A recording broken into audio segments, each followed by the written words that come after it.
Morning, everyone. Welcome to the regular board meeting for the Todd County Board of Commissioners. Today's date is Tuesday, October 18th, 2022. Time is 9 a.m. All commissioners are present, along with the auditor, treasurer, county coordinator, and county attorney. Please stand for the pledge. I pledge allegiance to the flag of the United States of America and to the republic for which it stands, one nation, under God, indivisible, with liberty and justice for all.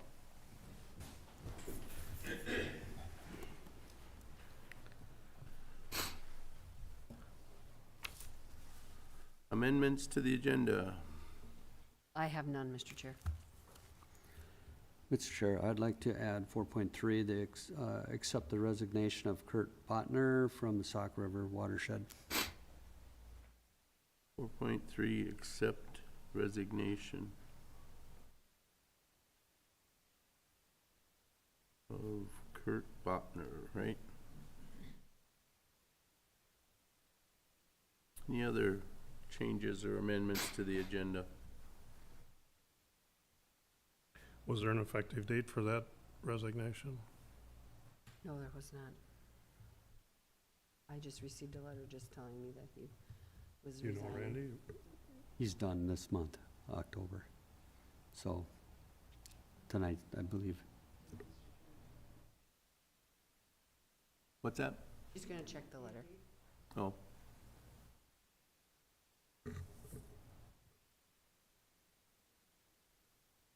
Thank you. Okay, any other amendments, changes, additions?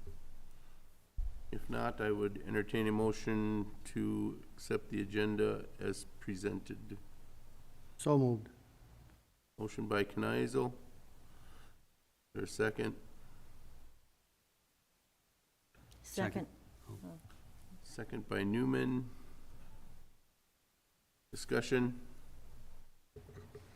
Hearing none, all in favor say aye. Aye. Opposed? Carried. Consent items. Today we have the meeting minute approval of October 4th, 2022, and appoint eligibility worker Jessica Quinn, start date to be determined.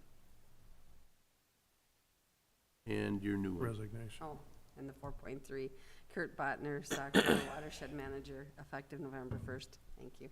Yep. All right, you've heard the consent items. Looking for a motion. So move. Motion by Becker. Is there a second?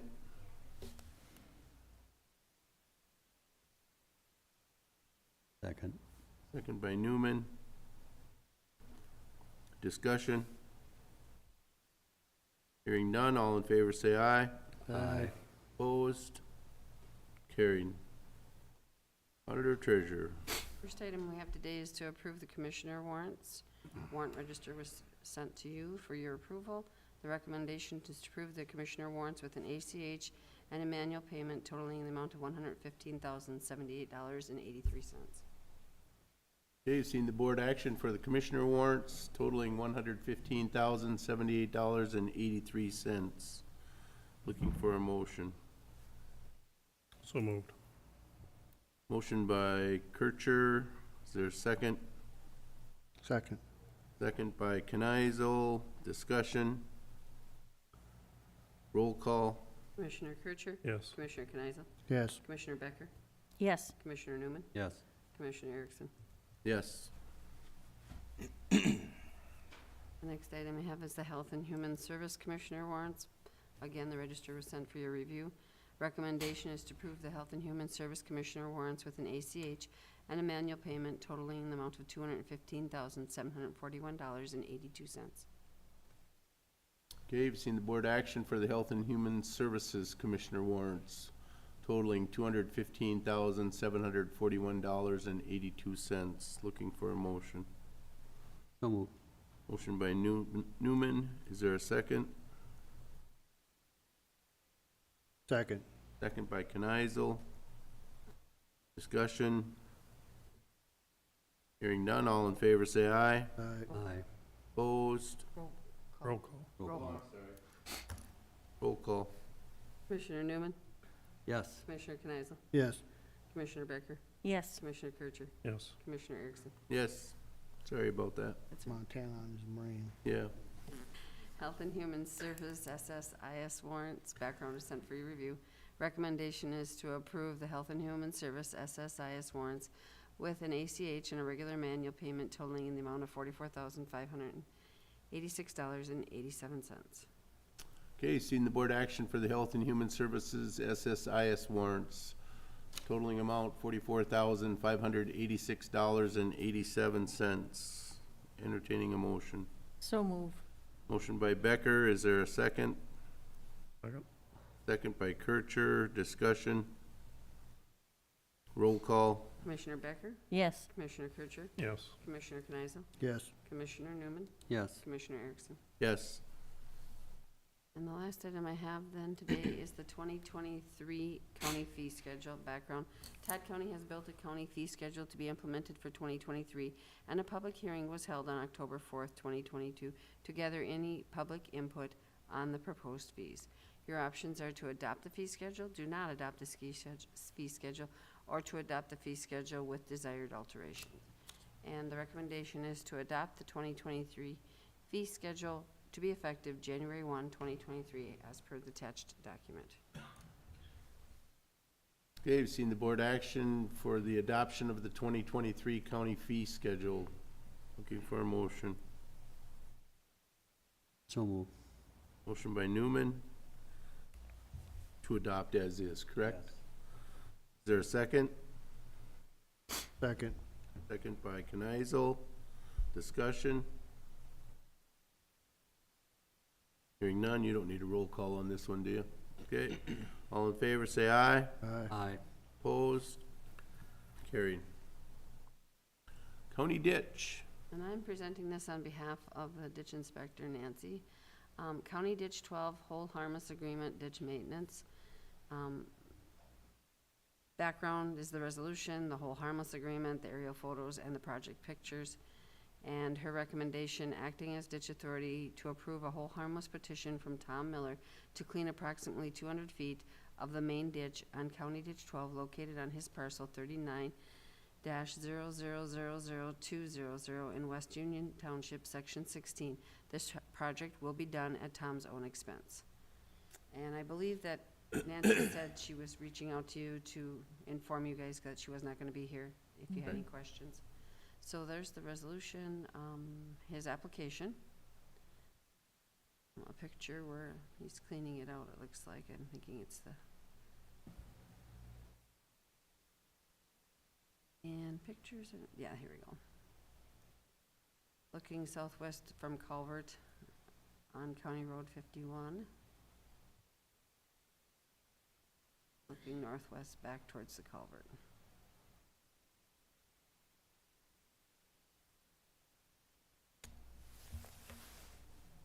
All she has. Okay. Seen the board action and the resolution for the hold harmless agreement for County Ditch 12 with Tom Miller. Looking for a motion. So move. Motion by Newman. Is there a second? second, Second by Becker. Discussion. Hearing none. All in favor, say aye. Aye. Opposed? Carried. Thank you. Facilities Committee. Morning, Mitch. Morning, everyone. Morning.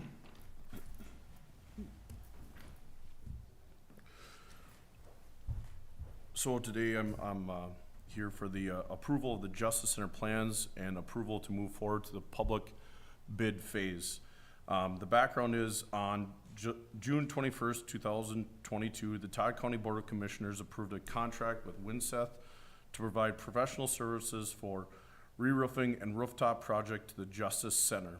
This includes design, contract administration, and mechanical commissioning. The Facilities Committee has received project and construction plans from Winseth. The Facilities Committee is recommending to move forward to the public bid phase. The options are to approve the recommendation of the Facilities Committee to move forward to the public bid phase or to not approve request. The recommendation is approve the recommendation of the Facilities Committee to move to the public bid phase for the Justice Center re-roofing and rooftop project. Okay, you've seen the board action for the approval of the Justice Center plans and approval to move forward to the public bid phase. Looking for a motion. So move. Motion by Becker, is there a second?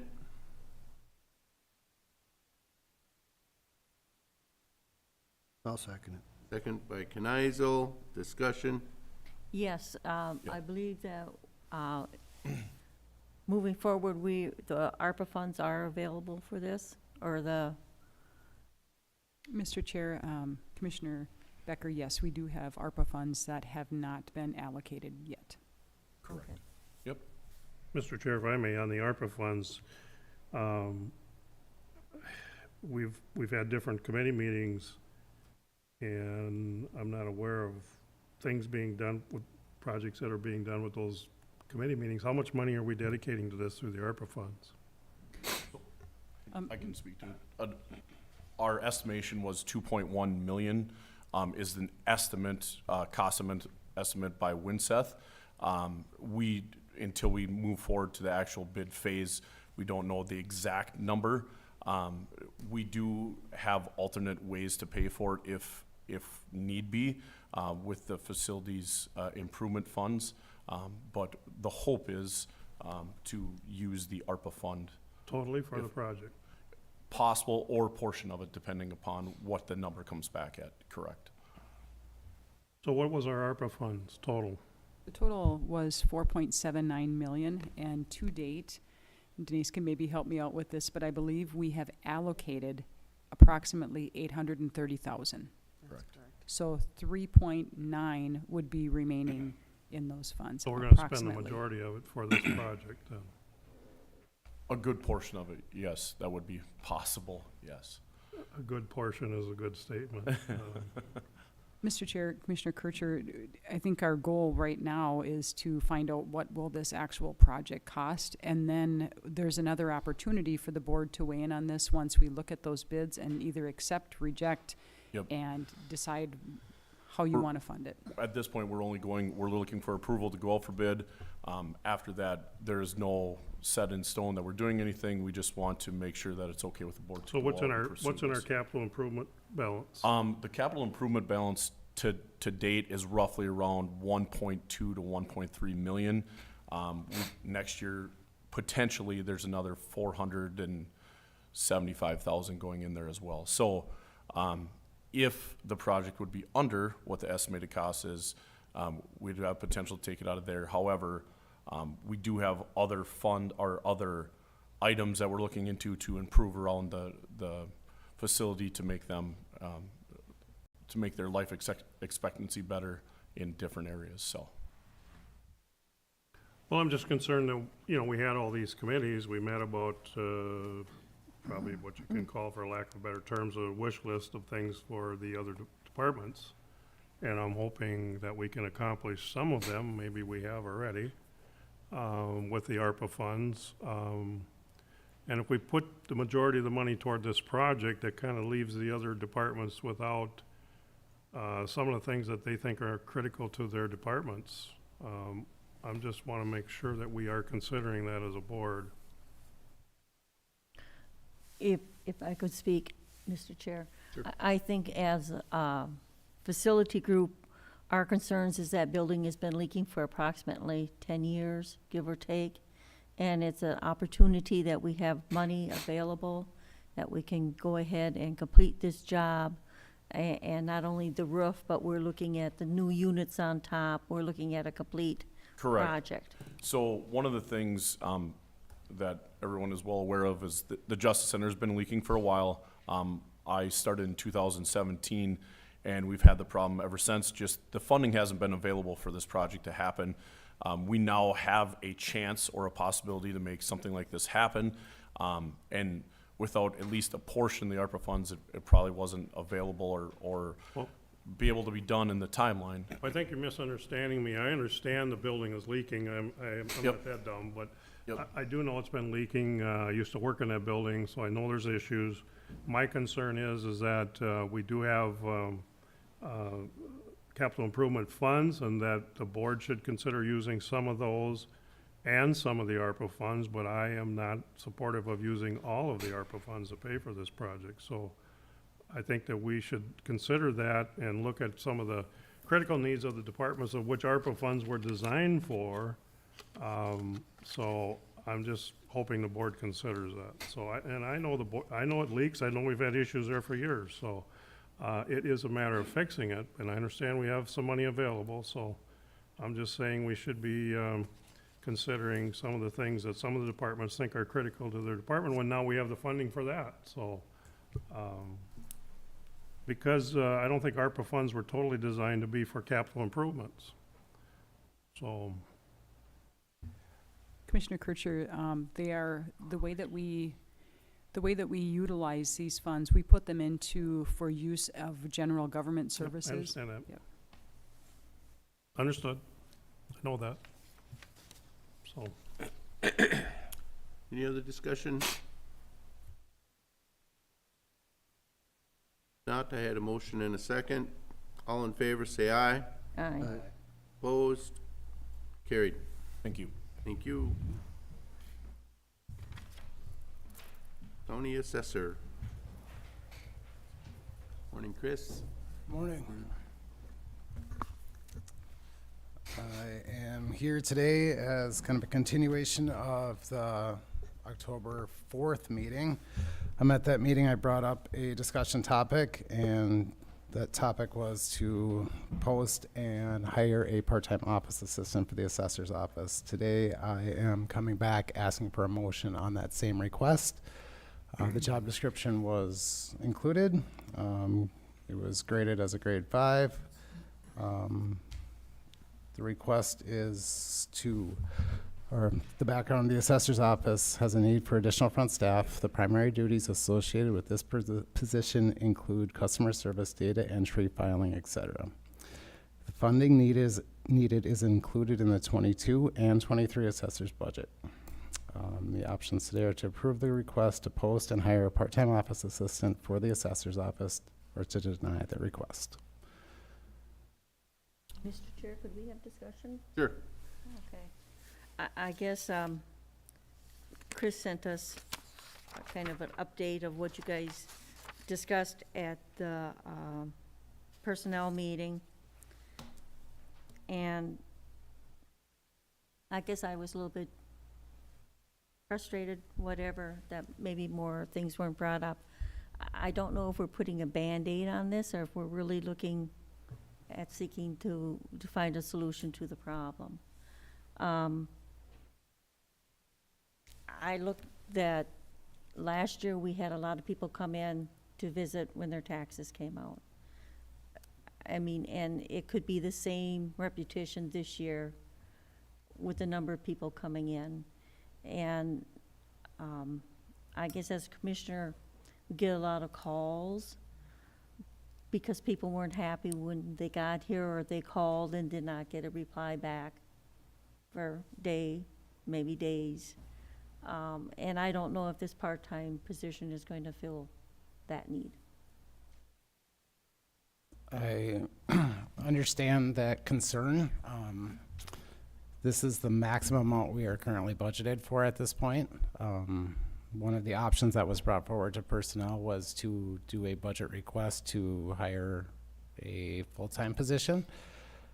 At this time, personnel thought this was the best option moving forward, and just because we're doing one thing now doesn't mean we can't change in the future. If we see that it is better but not great, maybe we reinvent the wheel one more time. Did anybody ever look at the option of putting a part-time office in Staples? I believe that we still have room in the Staples building that it'd be a lot more convenient for the people in the northern part of the county, other than have to drive all the way to Long Prairie to visit. Well, I mean, has that ever been looked at as an option, Chris? We haven't discussed that particular option. I did review, we have a camera that covers the front counter, and I spent some time and I reviewed the number of customers that came in a 2-week time frame. And that time frame was, part of it was prior to open absentee ballots, and part of it was after. Prior to absentee ballots, there was 14.25 people came in per day. After was 24 people per day.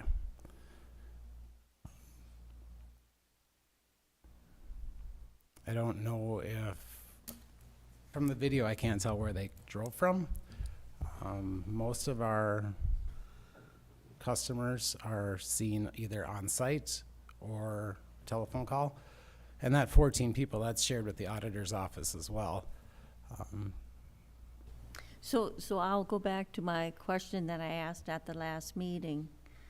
There's you have 5 people there. Now, if you have this part-time person, will there be backup for this part-time person to say, I don't know the answer to this question? Of Will course, someone yes. come out and speak to these people, or will they have to come back again?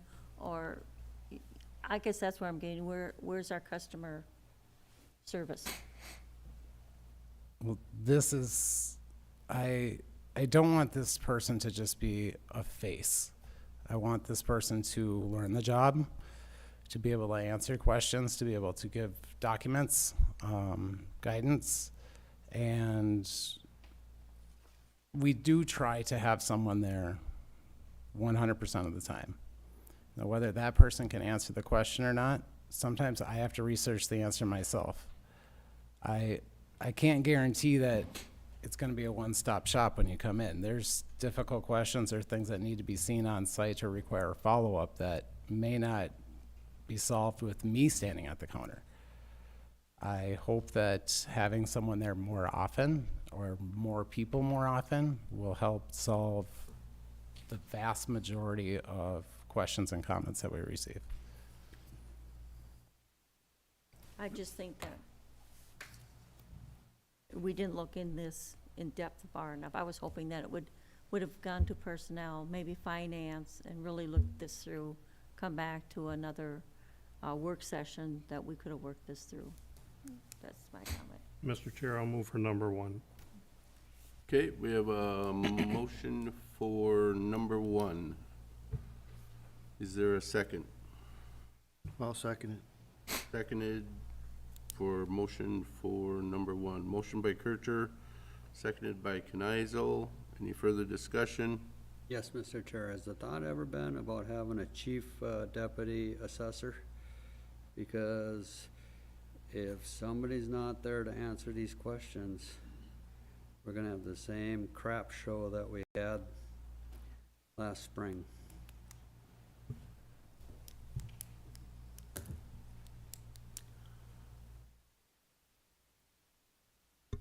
Any Mr. other Chair. discussion? Go ahead. We did talk about a chief deputy assessor. With what we are dealing with the budget, this is what we are kind of constrained to. Chris has explained more than once the season of assessing. I'm going to kind of refer to it as a season where you have your very busy times in that March, April, May, which is when that shared position really helped out, when that was a full-time shared position. You still have seasonal type work that happens, and at this point in time, Chris does feel this is the best fit. Moving forward, we might determine that there's something else that fits better. And Mr. Chair, from what I see and what Chris is asking for is how to improve his office with additional staff to help answer questions and stuff. So I think his intention is to improve his office, and that's why I'm supporting it, because yes, people do call his office and want to talk to somebody. That's what he wants to hire somebody for, to answer the phone. So I don't know why we're kind of discussing the opposite. I feel that's what he wants to do, and that's why we should support it, so. Commissioner Kircher, you also gotta make sure if they answer the phone and take down the name of the individual calling and their telephone number, that they get a damn response back Absolutely. in a proper time. Absolutely, and that's what Chris is trying to do. Yeah. Okay, we have a motion and a second. All in favor, say aye. Aye. Aye. Roll call. Commissioner Kircher? Yes. Commissioner Kneisel? Yes. Commissioner Becker, No, because I don't think we're solving the problem. Commissioner Newman, No. Commissioner Erickson. Yes. Thank you, Chris. Thank you.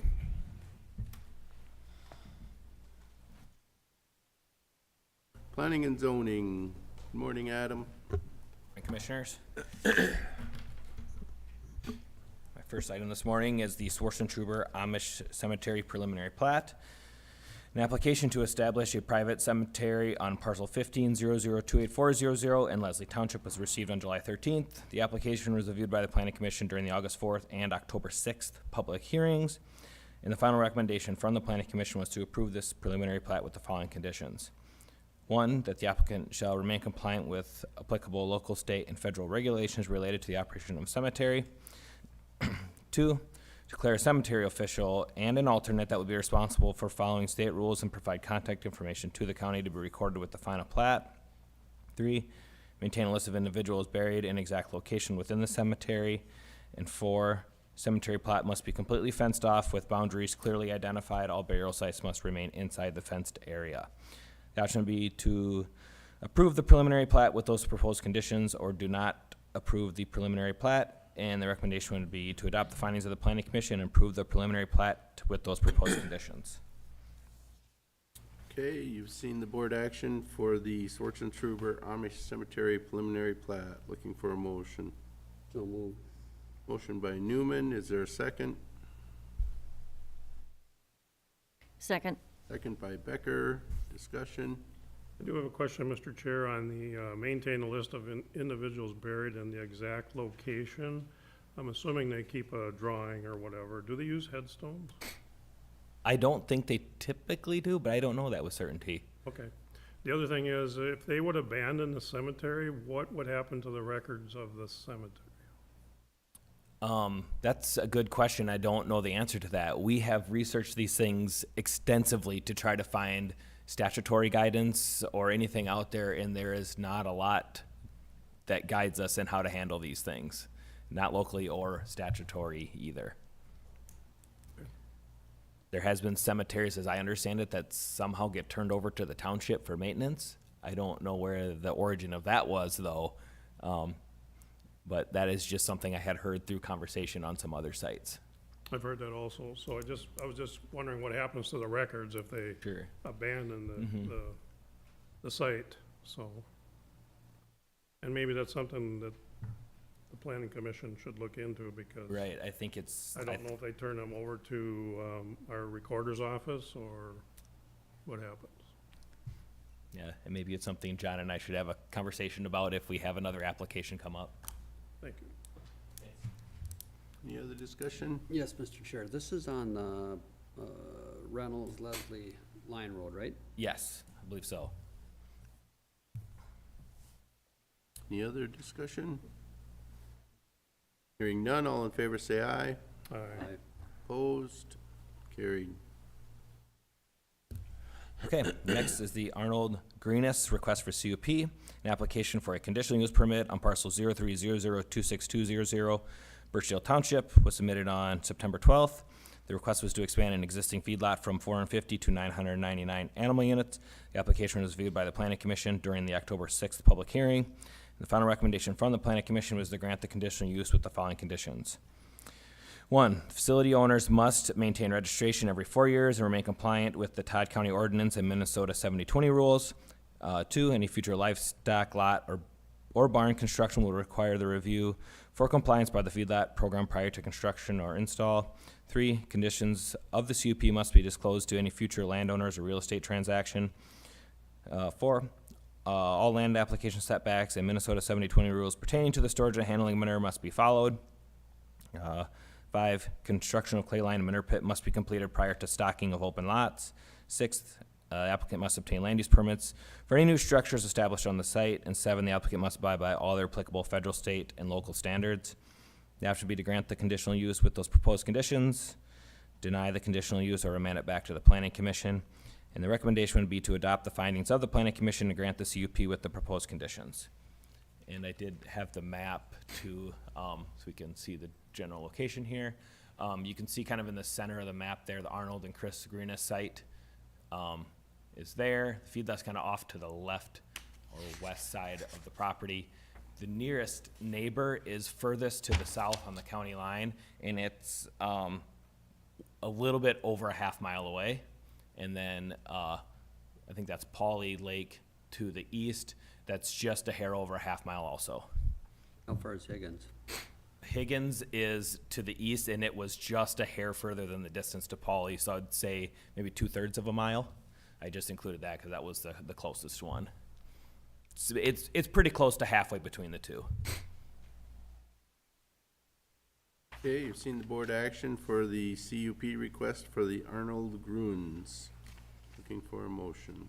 So I'm gonna move this and have a little discussion.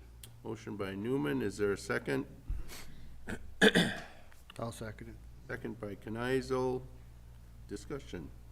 Yes, Mr. Chair, I seen, some of my constituents, were questioning the enforcement ordinance, and in the last, they'll say, cause Anchor, the headlines were county is now gonna enforce ordinance. So, what's gonna happen, if these guys don't follow what we're asking? If they don't follow the conditions as proposed here of a conditional use permit, Yep. it can follow a couple of different things. We have that normal enforcement policy that we see here each fall with those assessment fees, but then there's also the opportunity to work with the county attorney's office to go through that type of enforcement process also. Cause Polly Lake eventually will flow into Birch Lake, from what I'm being told from the research done on Higgins. Okay, so when I read the minutes on that, there was some concerns, I think, by Mr. Aaron's of Yep. that, of the water quality, and making sure that we make sure all the i's are dotted and t's are crossed. Yep. And I don't have a problem with people expanding, feedlots. But it also, we have to watch and make sure that, our environment, especially the water, we somewhat protect that, so. Yep. Yeah, so their concerns was enforcement. Yep, understood. And with feedlots, we have county ordinances related to it, but the Minnesota Chapter 7020 rules, which our feedlot program enforces, they do inspections of sites on a somewhat rotating basis. So these sites do get revisited periodically. Obviously, work upon complaints to this particular application. They are proposing to construct a brand new clay-lined lagoon for all of the stormwater runoff, along with a concrete stacking slab for containment of solid manure too. So everything should be totally contained from the feedlot site. Okay, so, and both these are gonna be back to back, correct? Yeah, they're neighboring sites, if that's what you're asking. Yep. Right, I mean, I got the map here Yeah. showing me they're back to back. Okay, what, did township say anything about the road? The township had two supervisors at the meeting, and they didn't provide any comments related to the road. Most of their concerns, if I remember correctly, were similar to what Mr. Arns had shared with their concerns of more water quality, groundwater-related things. Yep. Right, Any other discussion? Hearing none, all in favor say aye. aye. Opposed? Carried. Okay, and here is Kenneth and Pamela Zare request for CUP, an application for a conditional use permit on parcel 0300262201. Birchdale Township was submitted on September 12th. The request was to expand an existing feedlot site from 650 animal units to 999. The application was reviewed by the Planning Commission during the October 6th public hearing. The final recommendation from the Planning Commission was to grant the conditional use with the following conditions. 1. Construction and regrading of open lots shall be completed in a manner that prevents ponding within each lot and directs all storm water runoff to the existing earthen lagoons. Regarding regrading must be approved by the Todd County Feedlot Program prior to restocking. 2, all fencing and gates must be reestablished on the earthen lagoon, and inspection port must be restored to original design status. The note of component number 11 or number 12 is related to how they were identifying things in their application. 3, Earth and mineral pits must be maintained to prevent trees and weeds from establishment in the banks. 4, both existing mineral pits must be clearly delineated with fencing and signage on the corners and pump out locations. 5, facility owners must maintain registration every 4 years and remain compliant with Todd County Ordinance and Minnesota 7020 rules. 6, any future livestock lot or barn construction will be required to be reviewed for compliance by the feedlot program prior to construction or install. 7, the condition of the CUP must be disclosed to any future landowners or real estate transactions. 8, all land application setbacks and Minnesota 7020 rules pertaining to the storage and handling of manure must be followed. 9, applicant must obtain land use permits for new structures established on the site. And 10, the applicant must abide by all their applicable federal, state, and local standards. That should be to grant to the conditional use permit with those proposed conditions, deny the CUP, or remand it back to the planning commission. The recommendation would be to adopt the findings of the planning commission and grant the CUP with those proposed conditions. And on that same map, this is the north site. You can see, I think it's about a 10-acre chunk there. That nearest neighbor is actually to the north and east a little bit. It's right at a half mile, and it's again about a half mile over to Pauley Lake in relatively same location over to Higgins Long. This site is an existing site that has 2 earthen lagoons that are compliant and will handle the proposed increase. Because there's a proposed increase in stocking density, there will be no increase in square footage of lot space.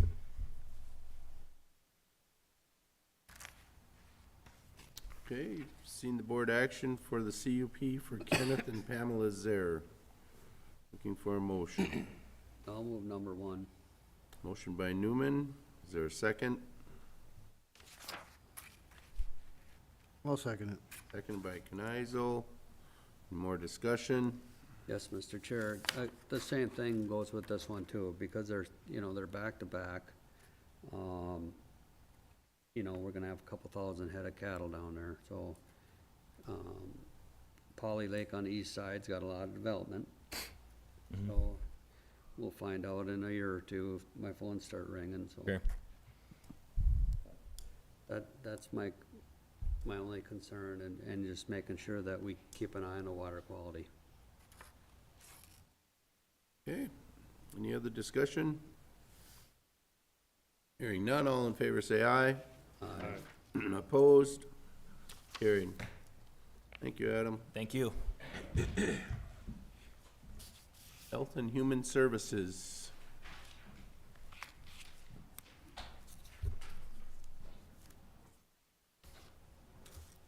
Good morning. Good morning. We're just bringing Karina Rhodey forward to recognize and award her with the MFSRC 2022 Outstanding Customer Service Award. John Lindeman had nominated her a couple months back for the award, and he'll read that nomination letter. I just want to highlight what the Outstanding Customer Service Award is, and really what an honor and privilege it is for Karina to receive it, and well-deserved as well. So the Customer Service Award recognizes an individual or team who consistently provides effective, quality customer service to internal or external customers in the area of child support, welfare fraud, or collections program. This individual or team goes the extra mile by taking a customer-centered approach to case management with a positive attitude while promoting public confidence and respect for our programs. They have superior knowledge of their program and go above and beyond to willingly share their skills and expertise within their organization. Karina's dependable, hardworking, and honest. Her experience and knowledge of the child support program and exceptional customer service are really only a few reasons why she's definitely an asset to both Todd County Health and Human Services and the community. We actually got the physical award in the mail yesterday. She was honored by Zoom at the conference, but we just really wanted to bring it forward to, again, recognize Karina and all of her outstanding work she's done within the program. John, did you want to read the letter today? Yeah, Mr. Chair, if I may read the letter of nomination. Please accept this nomination of Karina Rhodey for the MFSRC Outstanding Customer Service Award. Karina started working for Todd County Social Services in December 1985. This means that Karina has dedicated almost 37 years to serving Todd County by providing child support services to parents. Her lengthy tenure alone is worthy of recognition. In addition, Karina has surely helped to recover over $1 million in support arrears over the years. In fact, just last month, Karina negotiated a settlement awarding 2 custodial parents a total of over $30,000 from one payor. Collections like this are routine for Karina. She is truly a mentor to everyone working for and with the Todd County Child Support Office. But the most remarkable part of Karina's story is not the length and productivity of her tenure with Todd County, but rather what she has done outside of work here. Karina has worked with her husband full-time on their successful dairy farm during most of her career with Todd County. She has also provided care for area kids who were struggling and needed a stable, loving home over the years. She nursed her husband back to health after he suffered a catastrophic injury 7 years ago, while staying on top of work on the farm and here at the Todd County Child Support Office. And she helped get the dairy operation back up and running again after a devastating fire a couple years ago. Karina is a model of resilience and professionalism. Her memory and knowledge about area families is second to none. She is an invaluable resource in the Todd County Child Support Office. Most of all, she is a loyal, trusted friend. Karina says what she means and means what she says. My life is much richer with her in it. I value her so much as a coworker and a friend. For all these reasons, I emphatically and wholeheartedly nominate Karina Rohde for the MFSRC Outstanding Customer Service Award.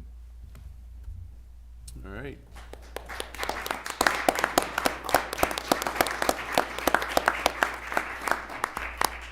I'd like Congratulations. to say thank you to John for the nomination. It was completely unexpected, and, wow, the award's kinda cool, actually.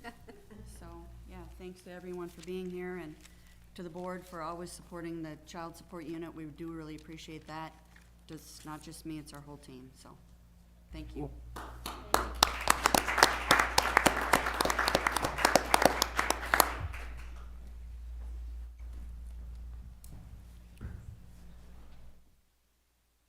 Solid waste.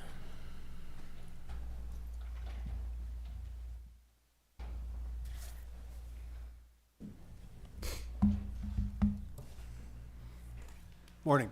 Good morning. First off, we will start out with the recommendation for the solid waste hauler's license application. Borgman Disposal was recently funded by Jeremy Borgman, who was a past employee of Tom Refuge. Borgman Disposal is dedicated to hauling recycling. They have submitted all the complete documentation to us for the county for his insurance and his application fees. We're looking at probably hauling roughly 20 tons monthly to our facility to increase our recycling capability. Our options are to approve the hauler's license for Borgman Disposal or do not approve it. And recommendation being to approve, correct? Yes. Okay. I'll move it. All right, we have a motion to approve the hauler's license as presented by the board action for Borgman Disposal. Motion by Kneisel. Is there a second? Second. Second by Kircher. Discussion? Hearing none, all in favor say aye. Aye. Carried. Transfer station update. Thank you, Chair. Based on some comments we received, we thought it would be helpful to give you an update on where we're at with the design of the new transfer station. And so we provided some drawings and just a little summary of where we're at. So if I could just go over a few bullets on this. And I'm gonna go, perhaps if we could, to the drawing that's on.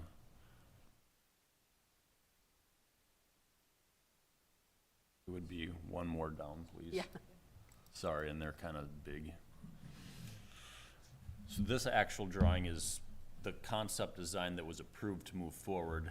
And you can see like the office space in the middle right of the screen, there's not much detail there at that time. That was originally designed as a 5,000 square foot building. And then if we could go to the next page. I don't, I'm sorry. Sure, that's fine.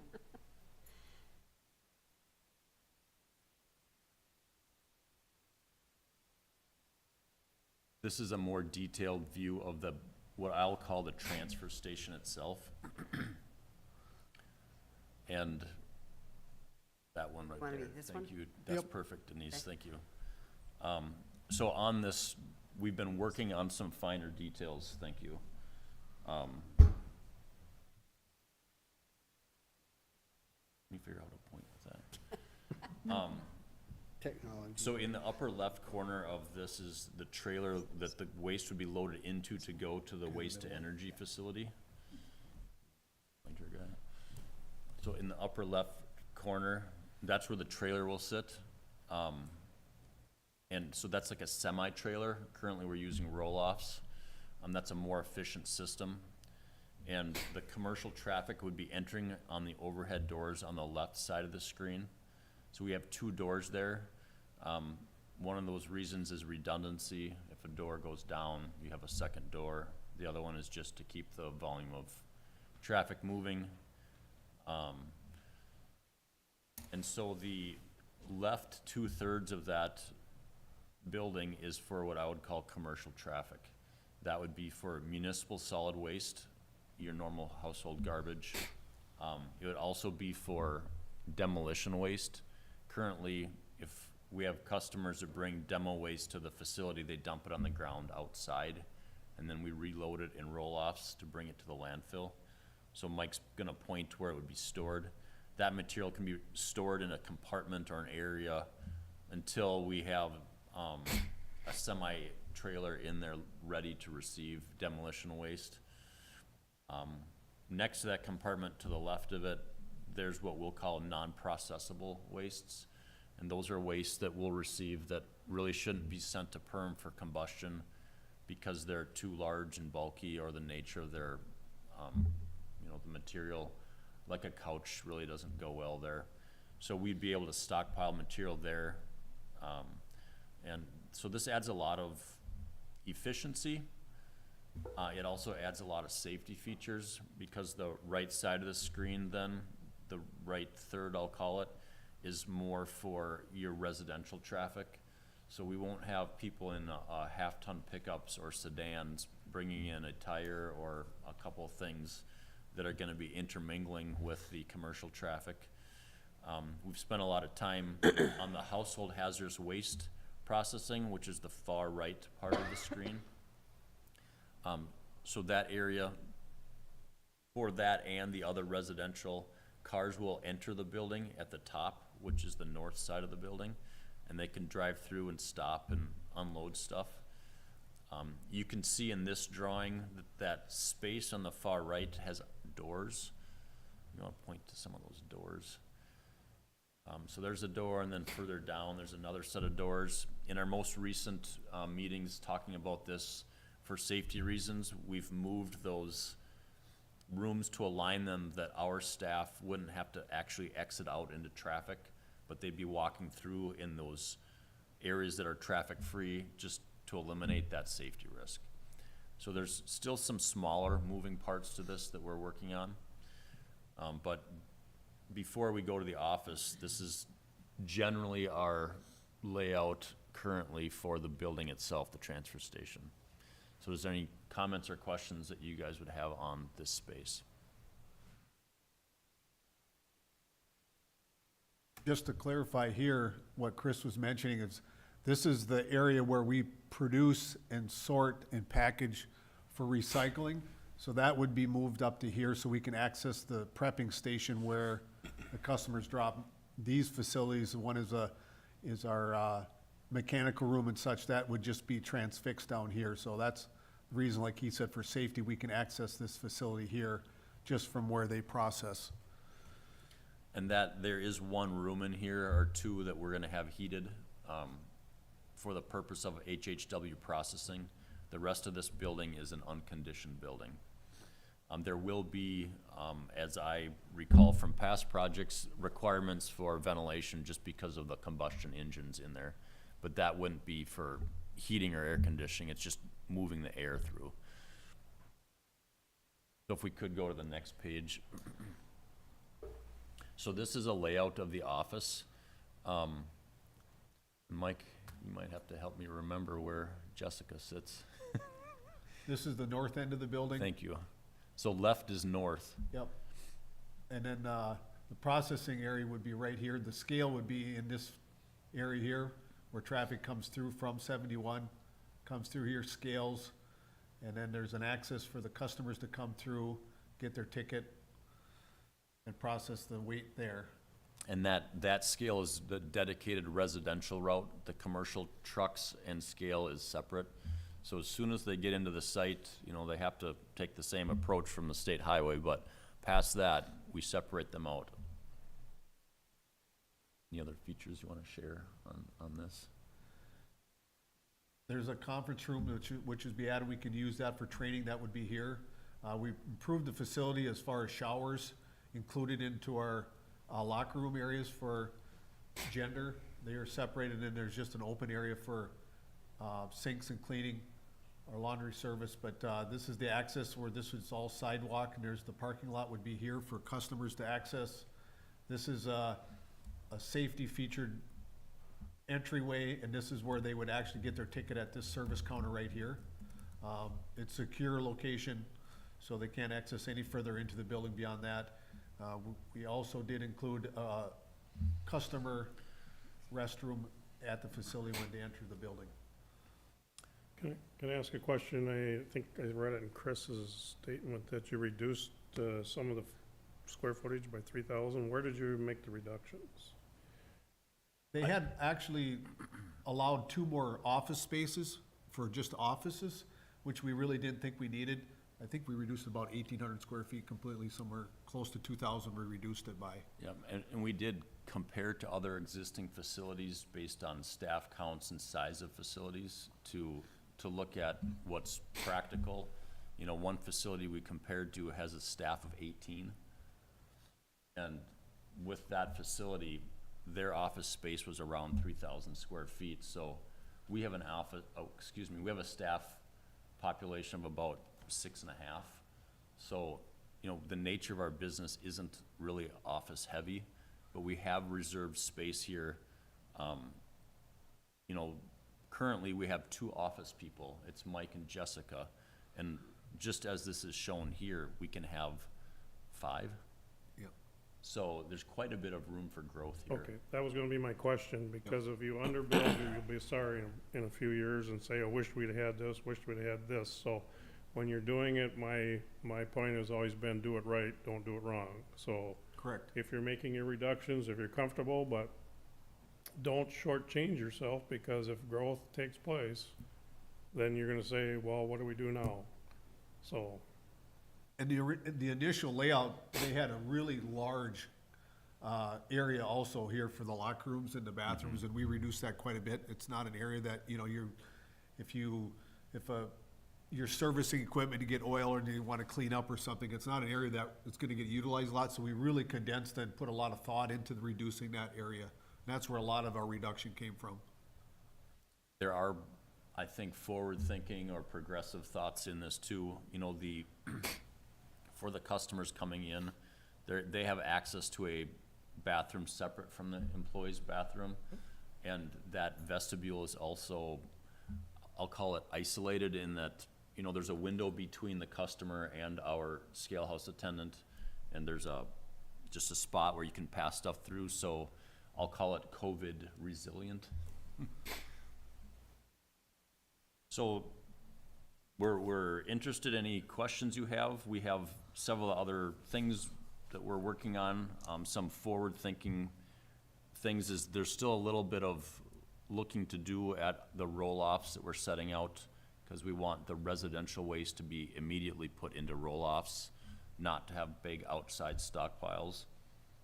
Mike has been looking at capital equipment, like front end loaders or grapples, that type of stuff, because we're gonna need to look at purchasing those probably even this winter because of the, what do you call it, the backlog on stuff. Availability, yep. Yeah, so he's been physically visiting facilities to see how they operate, which I think is a really good investment. We are working with the MPCA on the HHW side, household hazardous waste, because they're very interested in how we do that. think it's rather regulated, how that's done because of the chemicals involved. Probably the hot topic for discussion that I kind of save for last is just the water and wastewater, how we take care of that. And so I'll give you maybe an update on that and then just see if you have questions on it. The original plan that we verbally agreed with the city of Browerville was that they would take water and wastewater from our facility. At that time, we didn't spell it out to them that wastewater includes domestic and industrial. So when we first sat down with them and talked about it, they said they just truly didn't realize there's an industrial element to that wastewater. So since then, and at our last commissioner meeting, we shared with you that, you know, Browerville essentially has said no, they won't take our industrial water. But we didn't really detail that out for you, so we want to explain it in a little more detail and see if you have more questions. So the original estimate that the city provided to provide those services from a capital side, just to bring the pipes to the edge of our property, was $400,000. That would be an expense that they don't share in. We pay the $400,000 100%. And then from there, we have to bring those utilities or service lines into the property as well.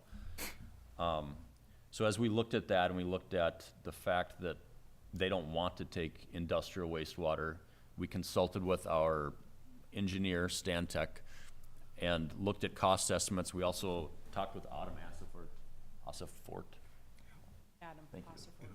Thank you, who is not in the room anymore, but he was very helpful. You know, for domestic wastewater, as an example, we really don't have a lot of domestic wastewater. And we all agreed, the parties in the discussions, that it's gonna be cheaper to build just an on-site sewer system for the domestic water and then put the wastewater in a tank. Now, one of the sites that I looked at most closely regarding the industrial wastewater is the Fergus Falls Transfer Station that Ottertail County owns and operates since 2006. And except for 1 year where they had a broken pipe, the average wastewater production from that similarly sized transfer station is about 25,000 gallons a year. So just not knowing all the details of our facility, you know, a standard semi can handle about 6,000 gallons. So I'm gonna say, let's just call it 5,000 gallons, and then let's double it. So let's say that we have to haul 10 truckloads a year, which is, I'm trying to be very conservative. If we were to haul that to Long Prairie as an example, I think it would be conservative to say that it shouldn't cost more than $400 a trip. And we have trucking agreements with people, and I see $400 fees being spent on a 50-mile trip, not a 15. So now you're talking $4,000 a year. Let's round up and say $5,000 a year. Have I lost you yet? Are we good? So we're talking $5,000 a year for trucking costs to bring that industrial wastewater to Long Prairie. The budget that I didn't produce, but Browerville and their consultant, was just to bring that sewer main up to the property is $200,000 a year. Excuse me, $200,000 capital. That's the upfront cost just to put the pipe in the ground. So I perhaps didn't do enough to communicate this, but in my mind, I just looked at those numbers and said $5,000 a year, $200,000 up front. And they already said no to us. I mean, that's a 40-year payback to fight a fight if we wanted to, I'll call it debate with Browerville. So right now, we've just had conversations internally, but looking at talking with Long Prairie to, you know, if they will invest the time in just discussing this with us, we think that they are actually a better fit than Browerville. And that coming down to another element, that Browerville uses stabilization ponds, which isn't that uncommon, but in a smaller community, that's all you have, or you have less complex wastewater systems. Now, I'm not a wastewater engineer, but I can know enough to I think, say confidently, larger communities which also have, you have industrial wastewater here for your processing plants, is that correct? So they have, it's a larger community, they already have industrial wastewater. They typically are more complex. You know, I have actually done some work with wastewater treatment, and they often have clarifiers, secondary and primary. They have anaerobic digestion, aerobic digestion, and they often have aeration. And those additional elements make their systems more durable for treating different things in waste. So I'm very optimistic that we can sit down with Long Prairie and at least walk through the process and see if they're comfortable taking your wastewater. So would you have any questions on that strategy?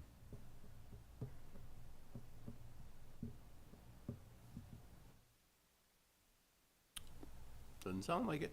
Okay. I do in my mind have some plan Bs and Cs to it. I would like to invest our time in Long Prairie. The city of Fergus, because I'm from there, I'm more familiar with. But the city of Fergus, it's a little bit different town, but they take the solid waste, industrial wastewater from Pope Douglas's system. They take it from Waste Management System in Gwinner, North Dakota, and they take it from the Ottertail County Ash Landfill in New York Mills. Collectively, I would estimate that that's about 5 million gallons a year. So one of my suggestions is gonna be for the staff in Long Prairie to talk with the staff in Fergus Falls, because they're taking a very large volume and they've done it for literally decades. So I'm optimistic that there's some, communication that may help with that. Very good. Thank you for the update. Thank you. Could I ask one question? Sure. We had talked about keeping fuel on site. Was there any more discussion on that? I thank you for bringing that up, Commissioner. Okay. Right now, we're still looking at the process of what it's gonna involve to put the fuel there. The best thing, I'm waiting for one more estimate from Raleigh's Tank Service out of Osakis. I think our best option, if we decide to go that route, is to go with a vertical tank. Your footprint is a lot smaller. The diameter of a 8,000 gallon tank is roughly 12 feet around it, and it's a vertical double wall tank, so it has its own self-containment as far as spillage goes. Has an internal pump, a lot less maintenance. I would guess they're usually, from my experience, they're about 30% cheaper than a horizontal tank, just because of supporting issues. So I'm hoping somewhere, I would guess completely with the hose reel, you're looking at a $45,000 investment. Other than just figuring out where we want to place it and a little bit of footprint to lay concrete in when we develop the facility. The only thing is it's probably a 6 to 7 year payout buying bulk fuel that way. It just depends on if, how much more trucking are we going to be involved with. You typically save 20 to 30 cents a gallon by buying bulk. Right now, our trucks, for all the commissioners, we fill at different locations throughout the county. The one thing I'm really hesitant about doing that is, if you've been up to Shirley's and Eagle Bend, it's really congested at times. Sometimes our trucks spend 15 minutes waiting to get fuel. The other thing I don't like about it is the risk that's involved, especially when you have a truck and pup application that we use. They be tight locations. I just look at the exposure as far as insurance goes and the activity of possibly accidents and that kind of thing. So if you fuel on site, a lot of that goes away. And it gives you a better chance to buy fuel at a rate when it's lower than just paying pump price. This way you got a lot more flexibility of ordering fuel, especially, I know we had talked with Lauren Feldbaum at the County Highway Department. He has 2 large tanks, so if we can't hold a full load, but we can hold a half a load, we can share that cost between us sometimes, where you can buy fuel even as low as a savings of 40 cents a gallon at times. So it gives us a little more flexibility rather than just paying pump price, but still working on a final price on that, and then see what we think as far as the committee goes, bring that forth. Okay. Very good. Any other questions? So if Long Parade does not take our wastewater, we're looking at Plan B of going possibly to Fergus.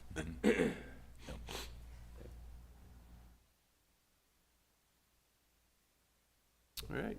All right. Thank you, guys. Thank you.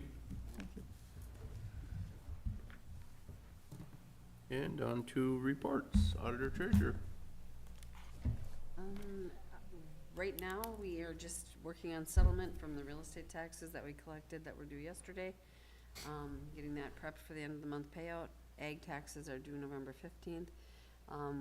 Absentee voting is very, very busy. We have over 600 applications currently. 311 of them are returned to us and accepted, and so we're moving forward. Busy, busy. Busy. County attorney. Thank you, Mr. Chair. We are also busy in our office. I just got the updated stats from our office manager. So far, this year, we've opened 714 cases. This time last year, we had 643 open, and last year was a busy, busy year. So we're keeping everybody busy. I know, for example, Alex Meyer has 12, no fewer than 12 hearings this afternoon in criminal cases. And that's not to mention the half dozen that Chris Brigman and the other Chris Matthews has as well. So it's, and I'm keeping busy doing the business of the county, sometimes working weekends, but glad to be doing it. Thank you. Good, thank you. Commissioners' reports. Commissioner Kneisel? I don't know if I have anything really to say. Okay. Mr. Newman? Yes, I'm excited that we got one of our buses that we ordered back in 2020 over at Rainbow Rider. I think it was one of four, one of five. So we ordered back in 2020, so woo-hoo. Wow. Yeah. Mr. Becker? Yes, on 10/5, I attended the union arbitration meeting that we had. On 10/10, we had corrections at the Staples office. On 10/12, we had the solid waste, and also attended the debate forum in Long Prairie that evening. 10/13, I went up to the EDA breakfast, recognizing businesses in Staples, and Rick Utek was part of that breakfast also, and Gary was also up there. On 10/13, Rainbow Rider, and like Randy said, we received one of the buses, and they're also got notified that they had received a 10% increase in their insurance rate. So that's, moving forward, we'll be working on that insurance rate. That's it for me. Okay. Commissioner Kircher? Just an update from MRC. They are conducting interviews for new lobbyists that will represent us, and MRC, I think they had an interview process last Monday. I think they interviewed some candidates. This week I'll be going to West Central in Moorhead for a juvenile detention center meeting. And I have TCC, I think, this week too, don't we? Is that this week or next week? Next week, I think. Next week? Okay. Yep. That's all I have. All right. Coordinators report. Thank you, Mr. Chair. Just a couple of reminders for you as commissioners. We have our District 4 meeting on Friday of this week. That's at 8 a.m. at Fergus Falls. And we also have open enrollment coming up starting next Monday and running through November 4th. That's all. All right, very good. So with that, we will adjourn for the month of October. Looking for a motion to adjourn. So moved. Motion by Newman, is there a second? Second. Becker, discussion. All in favor, say aye. Opposed, carried. We'll take a little 6-minute break.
We will start the work session for Tuesday, October 18th, 2022. And on there, we have Film Plastic Recycling Program Update. I don't think Chris and Chris Oh, are here. where's Chris? Oh, we're missing Chris and Chris, sorry. I can fill in for Chris for a little bit. So he ran to grab a memo we had typed up. You want to introduce yourself? Yeah, I will. Yeah.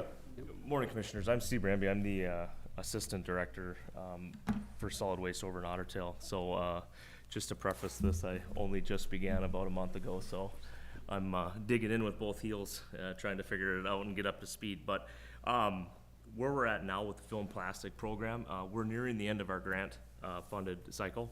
Okay. So we're looking to close that out relatively soon here. As we stand now, we're proposing a $200 fee to the consumer or to the customer. Okay. To continue the program. As it stands now, operating costs are about $480 a year approximate. And I think Chris is probably handing out a memorandum that we prepared. Oh, there it is. So, so yeah, as it says, it's annually it's about $480. We're proposing in Otter Tail and Bodina to go to that $200 annual user fee to continue with that program. There's some facts on the back there regarding the participants and the breakdown of costs. As it stands right now, for end markets, the bale wrap is still kind of the pinch point. We don't have an end market for the bale wrap. Egg wrap is still being accepted as it has been. We're hopeful in the next. Can you clarify bale wrap? What, is that the mesh? So it's the saran wrap type, actual individual bale wrap. Not the white stuff. It's not, it is the white stuff, Oh. but it's got kind of the netting in it too. It has kind of a sticky proponent to it, which, has a lot of contamination in it. And I've also been told that, it has a pigment, in the material when it's melted down, color-wise that they can't deal with. Revolution's Plastic does not accept it anymore. So we're hopeful that in the coming future that there is an end market, but at this time there currently is not for that. And as far as the agricultural wrap, that would be your silage plastic, your cover, that is accepted still. So we're working hopefully to move towards that end market. There may be a new facility down by Becker, Minnesota, in the early stages of coming online that may accept film plastic. Whether it's the bale wrap at this point is still yet to be determined, but I think collectively as a state of Minnesota, they're hopeful that that's going to be an option. So that's kind of where we're at for an update. We've also kind of been looking at different avenues as to what to do with that bale wrap in the interim. We're going to be kind of pricing out some additional containers to possibly collect and bypass that for now until we can figure out an end market. But at least we know it's not just getting buried, or it would at least foster recycling to continue to recycle it. That stuff that's not accepted, the bale wrap. So we are looking into those options, and we're also be looking to send out a memorandum and a letter, kind of outlining the updates, the changes, the proposed fee, looking to do a type of survey to see if there would be any, to generate any interest in an additional collection container, and all of those prices are yet to be determined, but we're looking at least getting the numbers to kind of establish a baseline. Yeah, Mr. Chair, if I may, when you started out, you said we're going to do a fee of $200. Is that, explain that to me. What is that for? So the proposed fee would be the $200. That would be to continue the pickup, the operating costs, and then the county would subsidize the other half of that. Totaling that approximate $480. It would go to funding the driver, the collection, the continued pickup as it stands now. Okay, so, and help me here, because I think you may have told me before, Chris, or somebody did, that when you bring in these big silage covers, which are gonna probably have crap stuck to them and everything else, what is the farmer actually paying for them? Cause I got a couple huge farmers out by me, and I mean, there's a lot of plastic on there. So Right. what do they pay, per pound, or? Well, I believe it's, correct me if I'm wrong, I don't think they pay per pound, it's just for the general pickup, because Yeah. we're not generating any income, it's just kind of a provided service. So currently, today, we're not charging them anything. Really? Okay. And the idea is just that Revolution Plastics will pick it up in Sauk Center, and they don't give you any money. Right. And they don't, Okay. we don't give them any money. But just the cost of collection is a point of But expense. explain to me, because, I mean, these are so huge, how do they get them there? I mean, they have to cut them up into pieces, or what are they doing? Some of them do, a lot of them, they just use their skid loader with a grapple. And, I know in one of the previous conversations we had, they have the actual containers for the film plastic. Some farmers do place them on their facility. Other ones just have us rent a roll-off, and we go out there with like a 30-yard roll-off, and they just fill that 30-yard roll-off with a skid loader with a grapple and pack Okay. it in there. And then we pick it up and bring it back to our facility, and then separate it if it is contaminated with the bale wrap, Okay. so. Commissioner Kneisel, do you have any advice or any wisdom on that topic? I know you were talking at our last meeting about having separate bins for the two different plastics, so that, keep them separated that way. But save Mike's crew from having to separate it at the, Yeah, like the farmer by me, I don't think he bales any hay, it's all haylage or silage, and it's covered with huge, I mean, it's got, I mean, they're football field, if not longer, you know. And he hires the football team to put the covers on. So, I mean, to me, I was thinking, how in the world do they dispose of that, so. And they put it all on at once, and I'm not a farmer, but I'm gonna speculate they feed it to the cows one day at a time, Yeah. so they can take off a strip of it. and They put cut it off or tear and it or whatever. Progressively, and that's where we come once a month and Okay, take a sixth of makes that. sense, yeah, okay. All right, thank you. So some of the things that that Steve mentioned, are just the narrative we gave you, and we just wanna make sure you understand, you're in the driver's seat essentially, and to me, some of this is not just about solid waste, you know, we wanna advocate for doing the right things, but it's a relationship that you have with your residents. So if it's gonna cost, I'm just gonna use round numbers, $500, we just threw out $200, I guess, to start the conversation. Ottertail County's committee was like, that's great. Wadena said, let's just make it simple and split it. To go back to the fundamentals of this, we signed a partnership with you about 2 years ago, and you can exit that today. Now, Ottertail County would keep the truck in their ownership if you left the partnership. If you stay with it, you get the choice of how you charge the cost out. So each county can do their own thing. If Ottertail County says they wanna do $200 a year per farmer, and they cover the rest, you can do 250, you could do 100, you could pass all the cost on to them.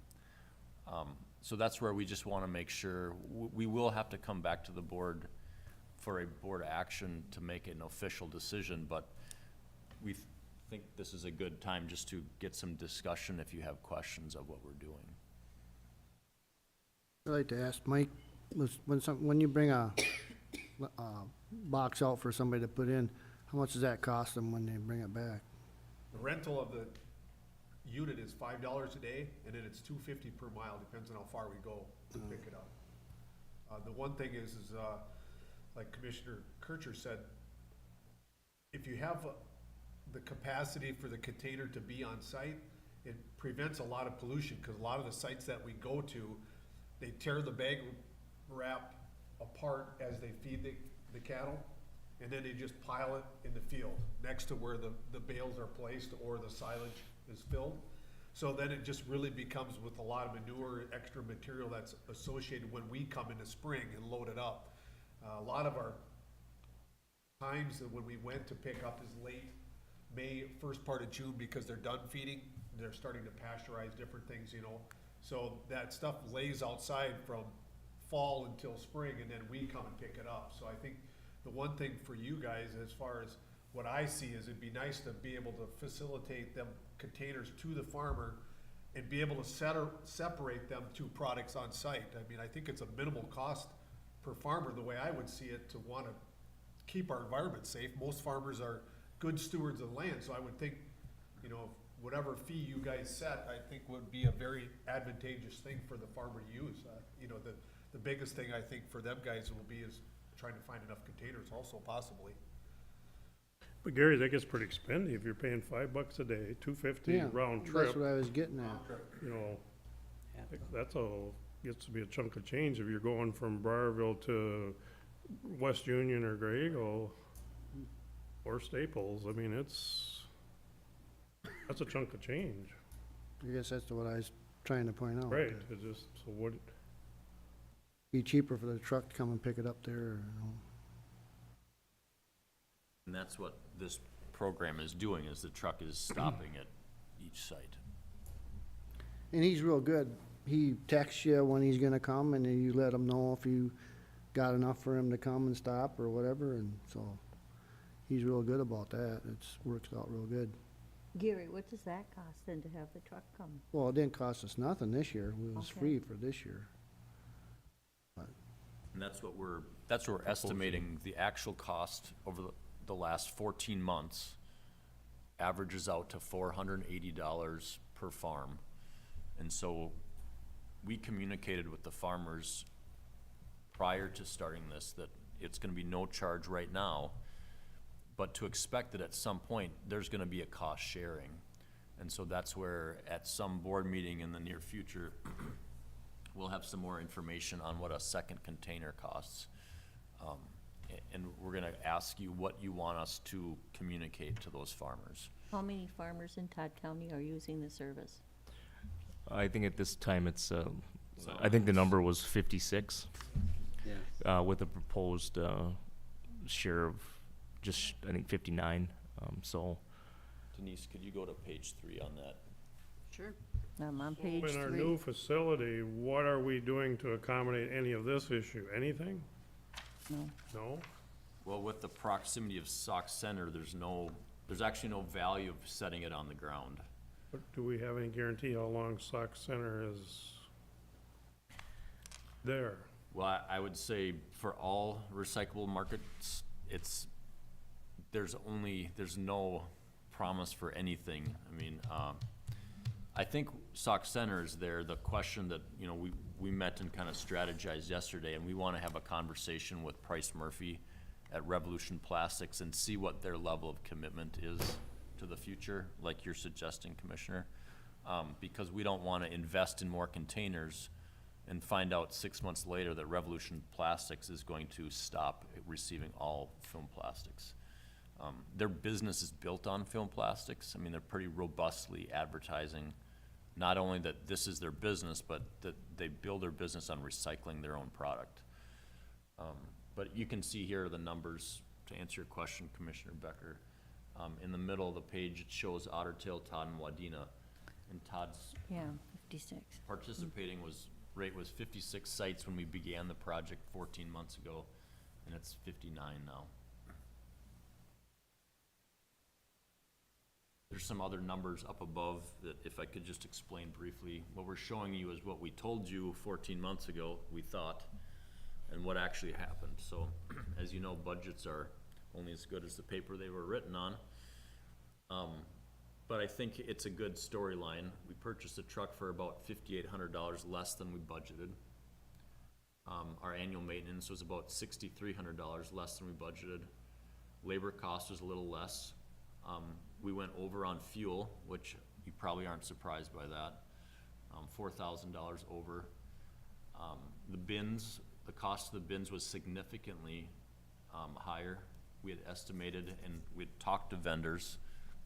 figuring them to sell for about $1,000. We actually had to pay $1,800 each.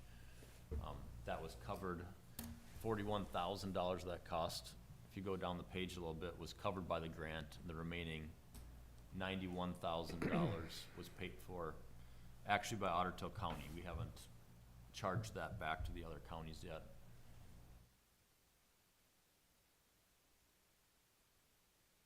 Getting back to that, with the new baler, will we be able to bale this plastic or not? I don't know what the balers look like.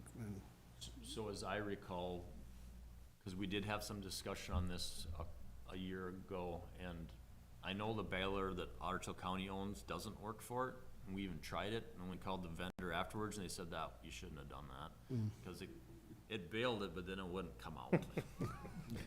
So it was kind of like a plug toilet. We pay, I think, 2.5 or 3 cents a pound on baling, so it's pretty expensive. So it would be another opportunity to invest some money and then to pay ourselves back by the cost savings.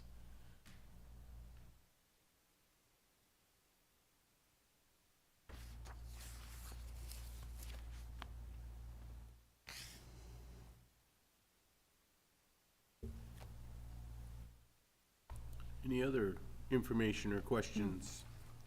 Well, so I got this straight in my head, these little round bales, or I call them marshmallows, that they bale or cover, that is not recyclable? That would be the stuff that's not, That's got that stuff in it? got and- that, kind of that And then netting the and that farmers also stretchy. use, I think it's a clear mesh, sometimes they wrap them in. Can you recycle that? My understanding is you cannot. Okay. So the only thing they accept is kind of that agricultural wrap, so it'd be the silage covers. Silage that covers And and then, stuff. and then boat wrap for your boat dealers. Oh, Yeah, yes, boat wrap. yeah. Okay.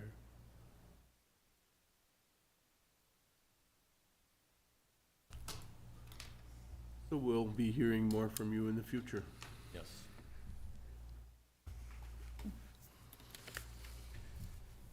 All Thank you, right. guys. Thank you very much for the update. Thank you.